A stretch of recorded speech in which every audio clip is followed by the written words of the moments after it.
Hey guys, Gizmoddict here, and today we're going to do a detailed PUBG review of the Samsung Galaxy S20.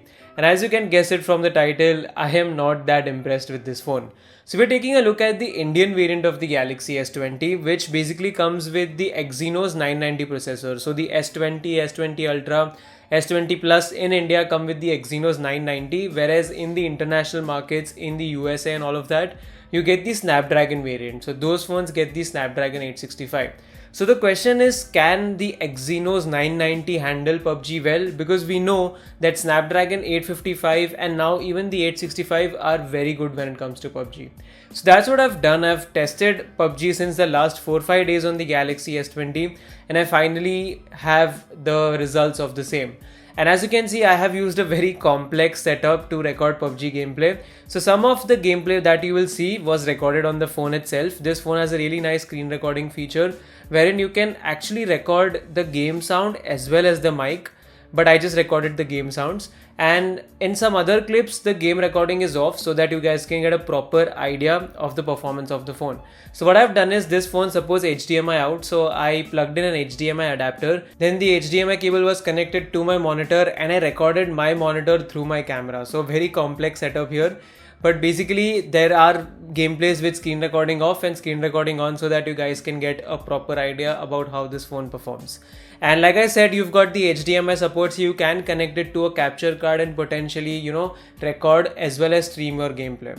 But talking about the gameplay, how does this phone perform? So I've done all of my testing at Smooth plus Extreme because that's the best settings that you can have for PUBG. Extreme is up to 60 FPS and you can clearly see that the Galaxy S20 struggles to maintain a constant 60 FPS. The performance is honestly quite disappointing for a phone of its price tag. As you can see, in majority of the scenarios, the frame rate stays in the 40s. It's majority of the times between 40 to 45. It goes to 50 or sometimes above 50 in very rare scenarios, but even sometimes when there is nothing going around, the frame rate just stays below 50, which is quite surprising because even mid-range phones like the Realme 6 Pro, the Poco X2, even they perform better than the Samsung Galaxy S20. Apart from that, when you talk about situations when you are driving or you are in a fight with a couple of enemies, once again here the frame rate dips to the 40s, sometimes it even goes to 38, 36 and things like that, which is completely disappointing for a phone that is costing 70,000 rupees. So I'm going to show you all of the gameplays that I recorded. I did have some good gameplays, but I was genuinely annoyed by the constant frame dips and the fluctuations. But check out the gameplay for yourself.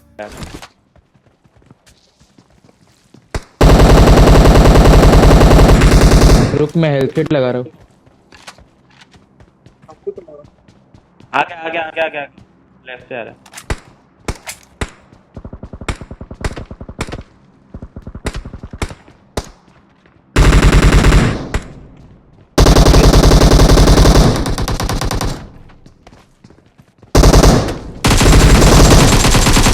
Leela Leela हाँ nice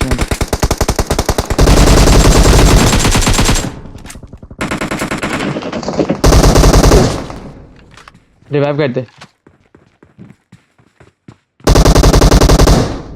nice ये घर में अबे पूरा squad है भाई।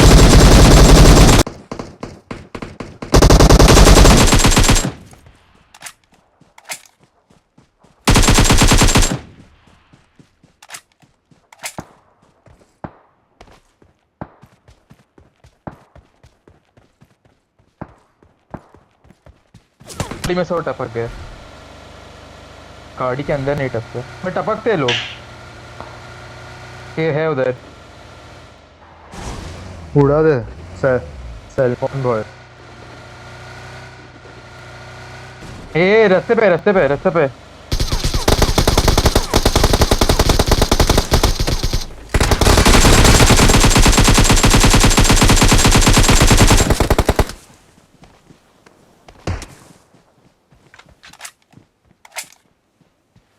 भाई पीछे से मारा पीछे से मारा।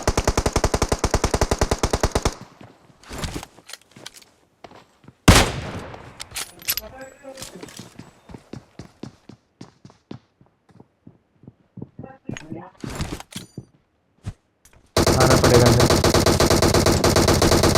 ए बाय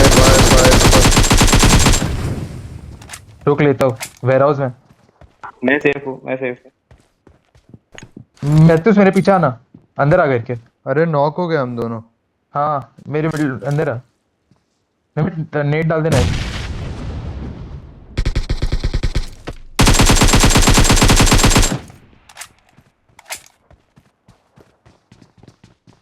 मेरे वरुण को टच करना पड़ेगा। हाँ ठीक है सही है। मैथ्यूस वरुण को रिवाइव कर, मैं कवर देता हूँ। पीछे से कोई आया। ये भाई रिवाइव करो।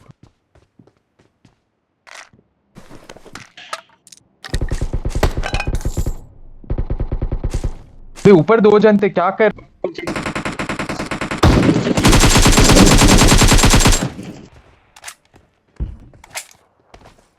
तू बंदे को लिया क्या?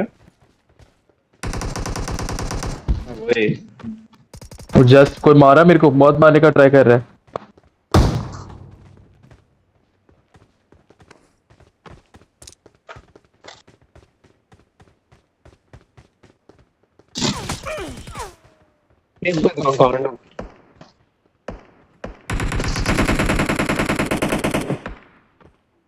हाँ रुका है। अरे तू मैं म्यूट पे नहीं हुआ है।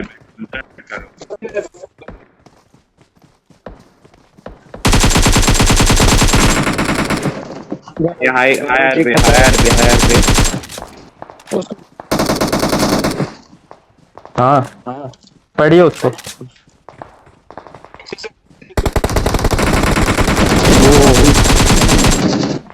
बच गया यार मैं। ए आया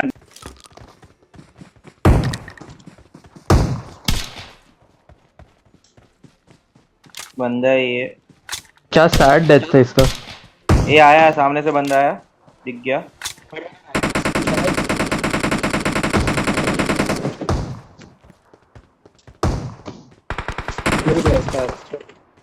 साइड से आया, साइड से आया। हाँ ये डीपी रहने देना, रहने देना।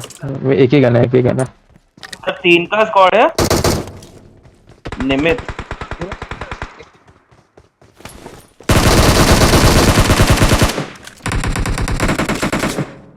इस साइड से है कोई। रुक रुक निमित, मैं नीचे आ रहा हूँ, रुक जा रुक जा। हो गया, रिवाइव हो गए वो लोग।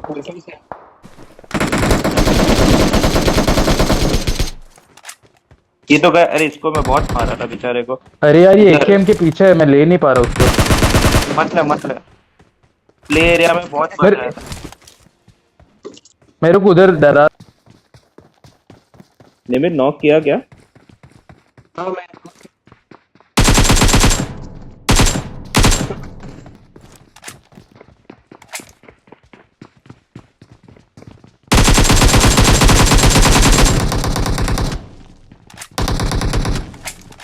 इधर पीछे कोई है। नहीं ले लिया मैं एक को। इधर कोई दो स्मोक डाला और बंदा से फ्लेयर उठाने के लिए खड़ा है उधर। चल देखो स्मोक दिख रहा है सामने। राइट में, राइट में। सीधा सीधा सीधा सीधा। सीधा। अरे तेरा मार्किंग है कुछ तो इसलिए। ये रहा।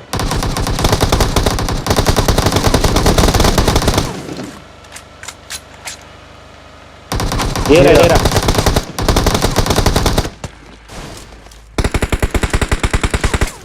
हो गया हो। हाँ किल उधर एक किल बंदा है, किल। उधर एक बंदा है। निमित संभल, मेरे को लग रहा है उधर एक बंदा है।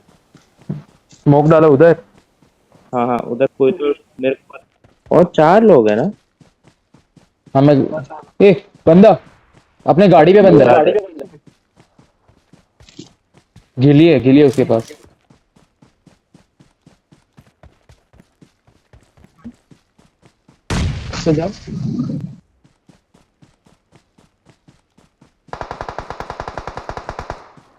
नाइस।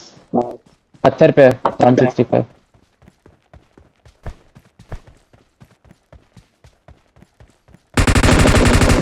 बड़ी, बहुत बड़ी। नेट भी डाला, मैं ये झाड़ पे हूँ। दूसरा बंदा भी है गिली में। और पड़ी यार, उसको कितनी पड़ी।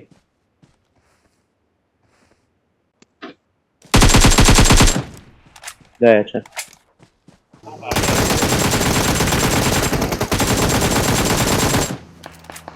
ये मेरे तो दूर है।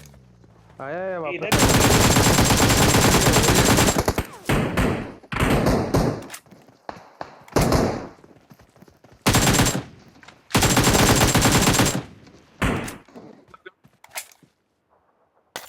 लग गए क्या? क्या यार, ये गाड़ी है, गाड़ी है।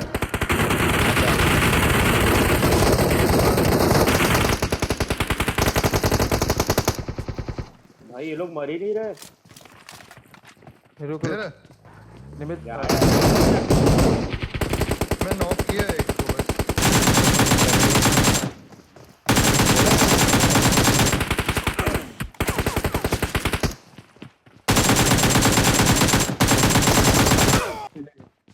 अभी कोई आया? मैं ऊपर। हाँ साथ में रहना। ये निमित मत कूद। क्या बचा है तुझे?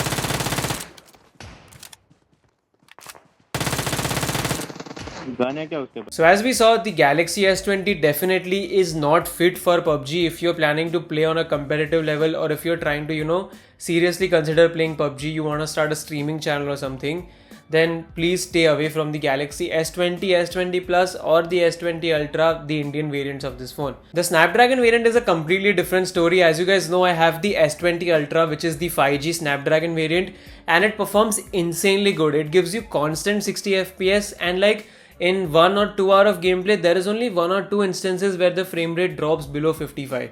So the Snapdragon variants of the S20 do really well. I will be publishing a video of this tomorrow. But if we talk about the Indian Exynos variants, they suck, and please stay away from it if you seriously want to play PUBG. Even the S10 Lite, that is half the price of this phone from Samsung, is gonna perform well in PUBG in comparison to the S20 with the Exynos chipset. So stay away from the S20 if you want to play PUBG. You're better off buying an iPhone or any other phone with the Snapdragon 865. If I talk about some other things like the temperatures, the maximum temperature that I saw was around 43 degrees, not a big deal.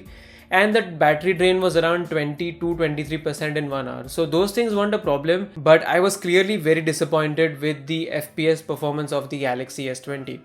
So I'm not gonna recommend this phone for PUBG, and if you have someone coming from US and you badly want an S20, get the US variant. It's much better than what you get in India.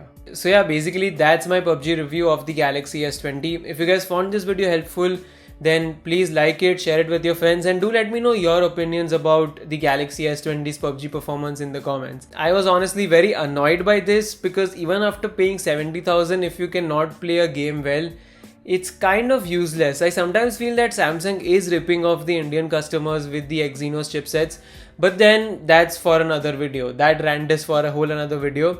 As of now, this was the S20 PUBG review, and I'm not gonna recommend this phone for PUBG.